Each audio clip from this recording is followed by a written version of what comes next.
Afternoon everybody, and welcome back to Birmingham Wildlife Conservation Park for the latest in our Wednesday Facebook Live videos.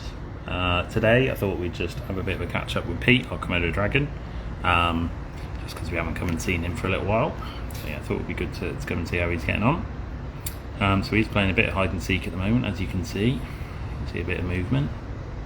Peekaboo, there he is. So as ever, feel free to send in any questions or comments you may have. Yeah, we'll just have a quick, probably 10-minute video with Pete today. So if you've got any questions about Pete or anything really around the park, feel free to send them in and I'll do my best to answer them. We'll open this up as more of a kind of general Q&A than Komodo dragon focused. Try and get this light better. There we go, it's a little bit better. So as the majority of you know, this is Pete, our Komodo dragon. He is, what is he now? He's about 7 or 8 years old. He's been with us now for over 4 years now. He came to us from Colchester Zoo. And yeah, he arrived in 2018, so yeah, he's been with us a good few years now. So yeah, he's 7 or 8, Penny. Can't remember off the top of my head. Well, he might even be 9 now. He's around that age. He's 7, 8, 9, something like that. Something like that, around that age. He's just having a good little look at what we're doing at the moment. Hi Judith, hope you're okay. So yeah, he's just having a little rest on his favourite log at the moment. Wow, mate. Good little look. You get him? Yeah. No, it's got caught. That is huge. Oh, we don't want that. So yeah, he's just having a little bit of a look at what's going on. I don't think he'll ever get a friend here, Trudy. We're a kind of bachelor holding facility, so we're holding kind of spare males in the breeding program. So yeah, he's here as part of that. So yeah, this enclosure is really only designed for one individual, and also, you know, Komodo dragons are generally solitary animals anyway. So yeah, he's perfectly happy being on his own. Yeah, he is quite active, William. He is quite an active Komodo dragon. Apart from when he's just been fed. Once he's been fed, he's pretty much out of it for a couple of days. But yeah, he is quite an active Komodo dragon. Bless him. He is the centre of attention. He really is the centre of attention, bless him. You can't blame him. Can't blame him at all. Yeah, so they've got big claws on them. I'll try and zoom in a little bit there. Big claws on their feet, which obviously they use for digging, but it's also used for holding down prey and things like that.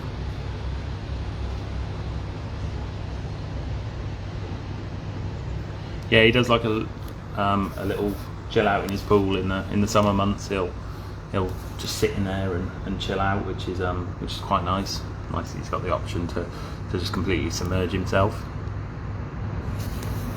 cool off a little bit. Hi Tim, hope you're okay.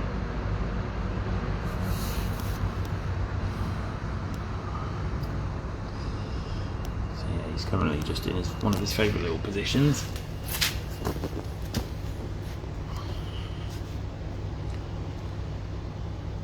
On this log here. So here at the park, Judith, we feed Pete on a range of things: rabbits, quail, rats, a little bit of horse meat every now and then, a couple of other bits and bobs. But he normally gets one large feed every 2-3 weeks, something like that.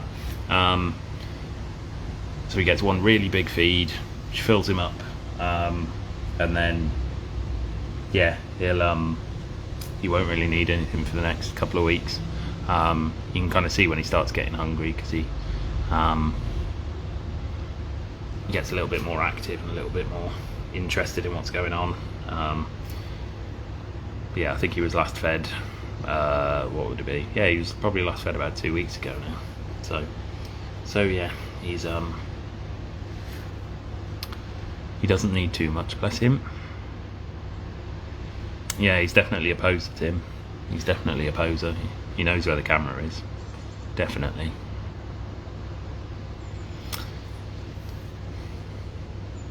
So, in regards to live prey, Richard, it's actually illegal to feed live vertebrate prey to anything in UK collections.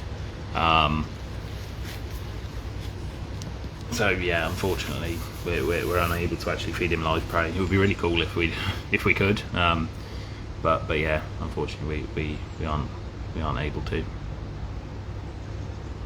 Yeah, so with most reptiles, Judith, snakes and things can go a long time without food as well. As long as they feed themselves up on a big meal, they can go a good little while, depending on the species and depending how big their meal is. They can go a good length of time without any food. No worries, Richard. Yeah, it's basically for the welfare of the animal that you're putting in there. It's kind of unfair to put them in with no escape, basically.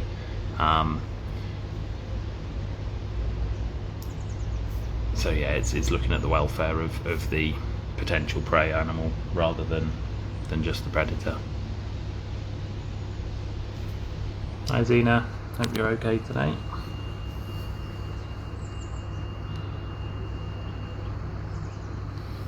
I don't think he's ever caught anything, Stephen. Not that I'm aware of, anyway.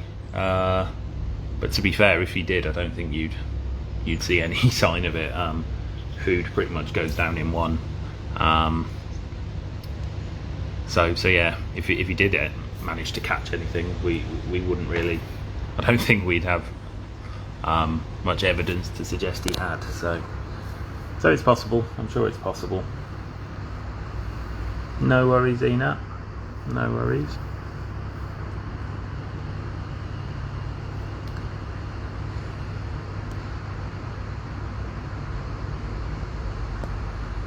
Yeah, he is just having a very chilled out afternoon by the look of it.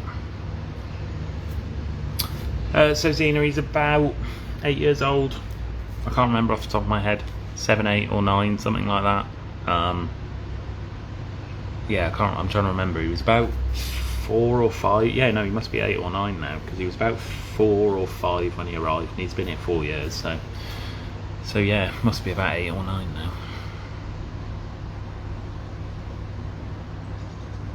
Yeah, so I actually saw a video last night, Richard, of a wild Komodo dragon, one of the really massive males that you get, taking a goat in one. So yeah, it's really impressive when you see that kind of thing. Yeah, the whole thing goes down, Judith. Bones, fur, skin, feathers, beaks, claws, everything goes in. Yeah, it literally is in one. Lifespan is around, I believe it's about 25 to 30, something like that. So yeah, he is still a fairly young Komodo dragon. Komodo dragons are actually now classed as endangered in the wild. Up until recently they were classed as vulnerable, but they've been upgraded to endangered recently. So yeah, the main issue they face is obviously the fact they're an island species. They haven't got a massive amount of habitat to move into or get away from things, so there is a big risk of volcanic activity, earthquakes, things like that, which mean the population is vulnerable to extinction, as well as climate change is one of the other kind of main issues.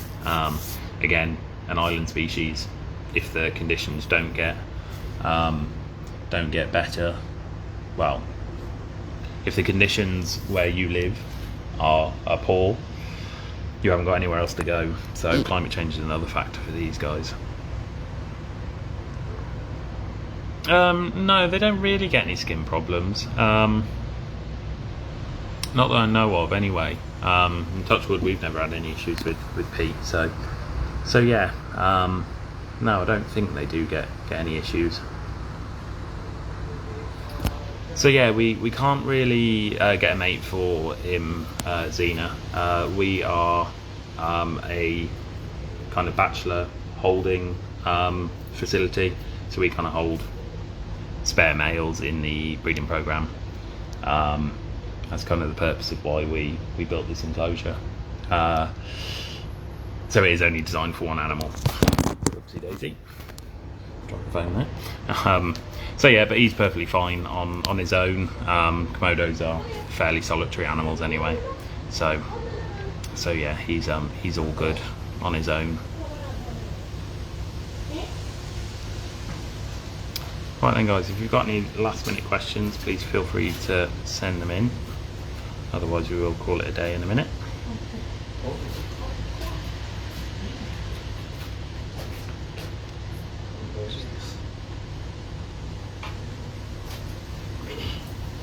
So there is a captive breeding program, Tim, and we are part of that, but we hold kind of spare males for that program. So other collections are able to breed, but yeah, we just aren't in a breeding situation. So Pete, he was born at Colchester Zoo.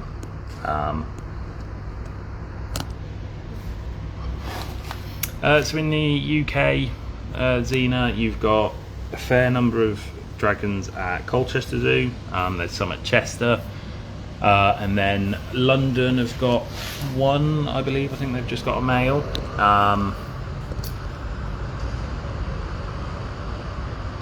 Then Crocodiles of the World have got one. Paignton have got a female. We've obviously got Pete, and then I think Jersey Zoo have got them as well, but I'm not 100% sure if they still do. I think they do. So yeah, that's kind of the Komodo dragon collection in the UK.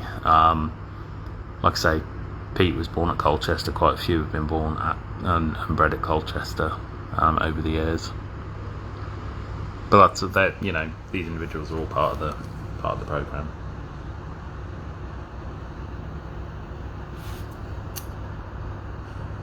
Right, we will call it a day with Pete there, but as Trudy's just asked how the bush dogs are doing, we'll just go and have a quick look because they are only next door. They are all fine, they are doing a-okay. Yeah, we'll just have a quick look, see if we can spot them from this end. I'll be honest, I haven't actually fed them yet today, so they should be out and about and quite active, hopefully. Now they're up the top end. Yeah, they're all up the top end there.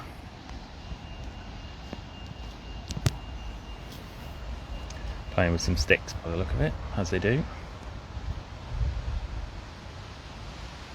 Best enrichment you can give a bush dog is just a pile of sticks.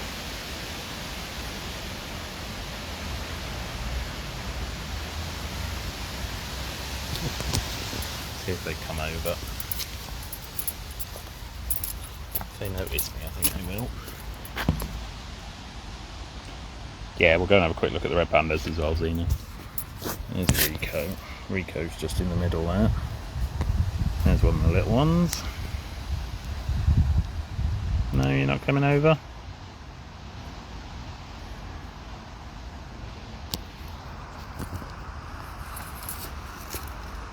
You can see them there. Right, leave them to it. And yeah, we'll have a quick look at Mo and Aria, see how they're getting on. and then we will call it a day for today. You can see Aria already. A bit windy all of a sudden. Aria's just up on top of the food hut there, and Mo's in his bush as ever. Yeah, Aria's just there, settling in well, bless her. Yeah, she's definitely calming down a bit now, which is great. Currently stuffing her face, which I don't blame her. And then yeah, Mo is in the bush in his usual spot. Just that little orange dot of fur in his bush there. Alright then guys, I think we'll call it a day there. I'm not here again next week, so there won't be a video next week, but we should be back as normal in 2 weeks time. So yeah, thank you for tuning in as ever guys, and yeah, we will see you back here in a couple of weeks. Cheers guys.